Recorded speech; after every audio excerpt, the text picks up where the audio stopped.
पलवल में सर्व कर्मचारी संघ के बैनर तले आशा वर्करों ने विभिन्न कर्मचारियों के साथ मिलकर प्रदर्शन करते हुए सरकार के खिलाफ मोर्चा खोल दिया। अपनी मांगों को लेकर सर्व कर्मचारी संघ के बैनर तले सैकड़ों आशा वर्करों ने विभिन्न विभागों के कर्मचारियों के साथ मिलकर प्रदर्शन करते हुए सरकार के खिलाफ जमकर नारेबाजी की और गुज्जर भवन से नारेबाजी करते हुए लघु सचिवालय पहुंचे और आशा वर्करों ने स्वास्थ्य मंत्रालय और मिशन डायरेक्टर पंचकुला के नाम जिला अतिरिक्त उपायुक्त को ज्ञापन सौंपा। मौके पर मौजूद आशा वर्करों की प्रधान ममता सौरौत और होडल की प्रधान कुसुम सौरौत ने कहा कि पहले भी आशा वर्करों ने अपनी मांगों को लेकर धरना प्रदर्शन किए थे और सरकार ने कहा था कि आपकी मांगों को जल्द से जल्द पूरा किया जाएगा, लेकिन सरकार उनकी एक भी मांग को पूरा नहीं किया, जिसको लेकर फिर आशा वर्करों के साथ साथ मिड डे मील वर्कर और ग्रामीण चौकीदार ने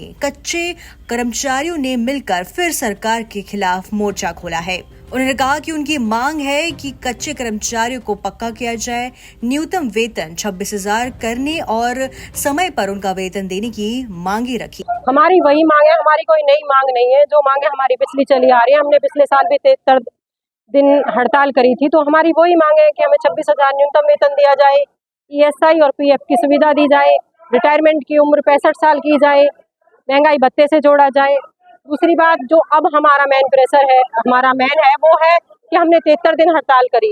73 दिन की हड़ताल के दौरान का जो कटा हुआ मानदेय था हमारा, जो हड़ताल के दौरान हमें 4,000 फिक्स मिलता है, मुख्यमंत्री जी ने लेटर जारी कर दिया था कि ये आपको हड़ताल के दौरान का पैसा मिलेगा।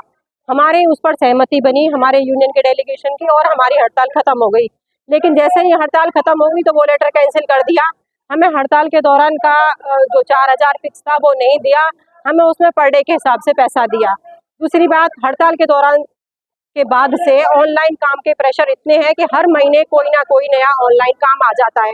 पेमेंट हमारी वही है जो है, क्योंकि आशा एक इंसेंटिव बेस्ड कार्य करता है, वो इंसेंटिव पे कार्य करती है। तो जब आशा को जिस चीज का पैसा मिलता है वो कार्य आशा करती है, लेकिन अब ये है कि हमें अपना कार्य तो है ही है, लेकिन जो कोई भी नया काम आएगा वो काम आशा करेगी। कर्मचारियों ने सरकार को चेताते हुए कहा कि उनके रोष का असर सरकार को जिस तरह से लोकसभा चुनावों में खामियाजा भुगतना पड़ा है, अगर अब भी हमारी मांगों को नहीं माना गया तो जल्द एक बड़ा आंदोलन किया जाएगा और उनकी इस नाराजगी का असर सरकार को फिर विधानसभा चुनावों में खामियाजा भुगतना पड़ेगा। कर्मचारियों ने सरकार पर उन्हें अनदेखा करने के आरोप लगाते हुए जल्द उनकी मांगों को पूरा करने के लिए भी कहा। हमें परेशान किया जाता है। हम चाहते हैं अपने अधिकारियों से कि अगर हमसे ऑनलाइन काम करवाया जाए तो हमें ऑनलाइन काम का पैसा दिया जाए। अगर हमारी बातों हमारी मांगों को पूरा नहीं किया तो सरकार को नुकसान होगा, भारी नुकसान होगा, उसको उस बात का हर्जाना भुगतना पड़ेगा। इस दौरान कच्चे कर्मचारियों को पक्का करने जैसी कई मांगे रखी और मांगे जल्द पूरी न होने पर सरकार को चुनावों के समय में जवाब देने की भी बात कही। आशा वर्करों ने स्वास्थ्य मंत्रालय और मिशन डायरेक्टर पंचकुला के जिला अतिरिक्त उपायुक्त को ज्ञापन सौंपा।